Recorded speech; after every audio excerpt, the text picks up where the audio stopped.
Right then, welcome back to 5 Things We Learn, and welcome back to the channel. Make sure to subscribe if you're new. I'm going to wait. You done it yet? You done it yet? You done it yet? Thank you. Right, okay, let's get into it. Number 1, Captain Magnifico, Bruno Fernandes.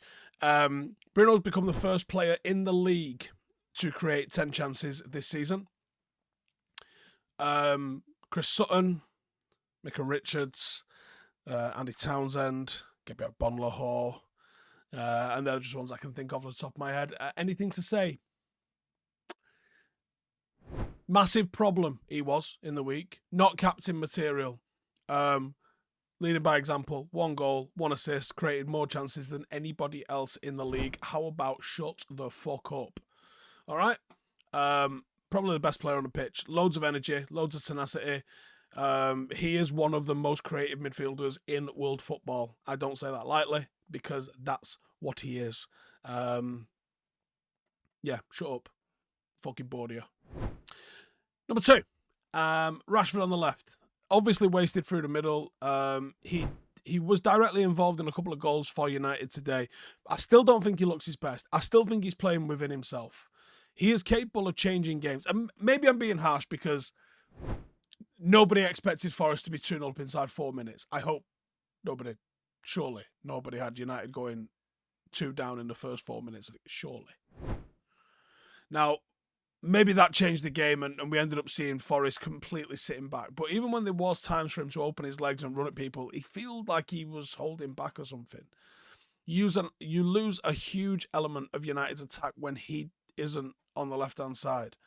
Højlund being in the mix is going to help him down the middle. Maybe he just needs a couple of weeks to get used to back playing on the left. Maybe against Arsenal, it's a different game. Against Arsenal, I expect they're going to be on the halfway line. They've been playing Thomas Partey at right back, and it ain't working, by the way. Moving people all over the gaff to accommodate Havertz in the middle where it just fucking is not working for him. Maybe that's the move. Marcus against Thomas Partey might be something very interesting for United next week. Probably put Ben White down next week. But either way, Marcus on the left was creative, but not back to his best yet. I think that's the fairest I could call him, I think, to be honest. Number 3, defensive shakiness. This is what worries me. Ahead of the Arsenal game, this is what worries me because going into games like Nottingham Forest and being 2-0 down inside 4 minutes from 1, our corner, and 2, their corner, shambolic defending. And if it wasn't for Nottingham Forest totally taking their foot off the gas and trying to play on the low block and on the counter, they could have scored more. And at the end, it looked like they might get a third, actually. And they didn't even squeeze that hard. They just was like, okay, we got nothing to hold on to anymore. Now it's 3-2. We're in injury time. Let's try and get a goal. And they almost did. You know, it's going to be very difficult to win games if we can't keep clean sheets. We got to keep clean sheets. And we haven't looked solid defensively like all season, actually. We've been conceding chances all over the show. And Nottingham Forest didn't have a lot of chances, but they seemed like they could have scored at will almost. That's worrying because Arsenal are very good at scoring chances. And they're certainly a lot better than Nottingham Forest. And United are going to have to be so much better. And that's what I think we need. You know, Varane goes off. No idea what the script is with him. Luke Shaw's going to be out for a while. But United have got problems, bro. United have got problems. Number 4, balance. Now, I do think we had more control of the game with Eriksen instead of Mount. How much of that is because of the way the game went in that first 4 minutes? That first 4 minutes was so pivotal for how the rest of the game plays out. And Steve Cooper cannot be blamed for reverting to a low block. Now, a low block makes it really hard for United to play our game. We dominated the ball and we went on and created chances, but that was always going to happen as soon as they decided that they've got 2 goals, let's try and protect that lead. We sustained attack, we sustained pressure quite well in difficult circumstances, but I think it still lacked a bit of a level of quality. The match was a lot less transitional, even though there was a lot of transitions in there. It felt like there was a lot of transitions in there because United had pushed so far forward that whenever they hit us on the transition, it was a little bit panic-inducing. But we swept quite well outside of the first 5 minutes. We swept up quite well and we dealt with stuff. And I thought Martinez battled really well. How he was winning some of the battles with Awoniyi just defies logic. Varane was making really good decisions, looked so comfortable and composed. We did give occasional chances up, but like, you're playing 1v1 on the halfway line, and pace is a big leveler. Pace and physicality being a big leveler. So I thought we were a lot less vertical than we probably wanted to be, and that doesn't really help Marcus, doesn't really help Anthony. They're both cutting inside into traffic. Neither of them have got the opportunity to just go up 1v1 against someone. That was never really on the cards for them.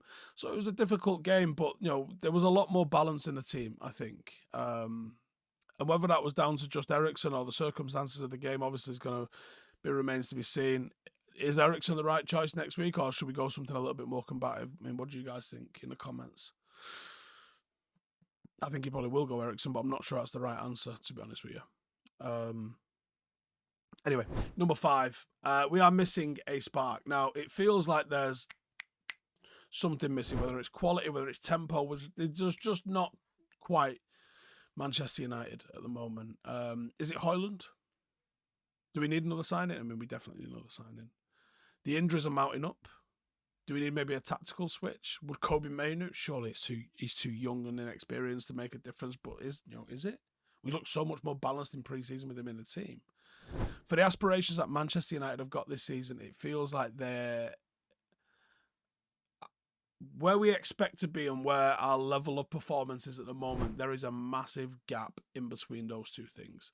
And I don't think one thing bridges it. I think it's going to be better playing through the middle third, better defensively, playing out a little bit more effectively. There was some nice bits in playing out today. The position of Dalot was really interesting. He was able to get on the ball, get on a turn, and affect things.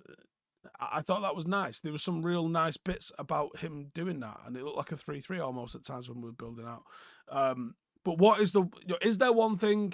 Is there 5 things? Is there 17 fucking things? I don't know how many things need to flip over for us to close the gap between our expectations and our level of performance at the moment. Now, I believe we can get to the level of performance. We saw it.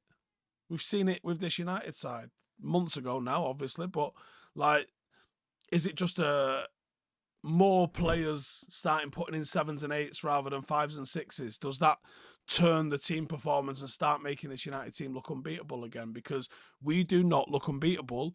We look beatable. And that's a massive test next week. And there ain't no louder fan base than them fucking widgets at the Emirates. You know what they're like. We know what they're like, right? We got to be a lot better if we're going to go and do anything there. And I'll take a point next week, but I'd like to go and beat them, wouldn't you? Know what I'm saying? All right, see you in the next one. Hey, thank you for watching the video. If you are new around these parts, then don't forget to subscribe. My channel is proudly supported by my community on Patreon. If you'd like to get a little bit of extra content, a Discord group, meetups, 5-a-side games, weekly podcasts, behind the scenes, and even an occasional bit of transfer news as and when I get it, then for the price of a pint, you can show your appreciation for the content that we make and get some goodies for doing so as well. Check the link in the description or click the button right here. You'll also find all of my socials here too if you want to follow me on any of those platforms. Nice one.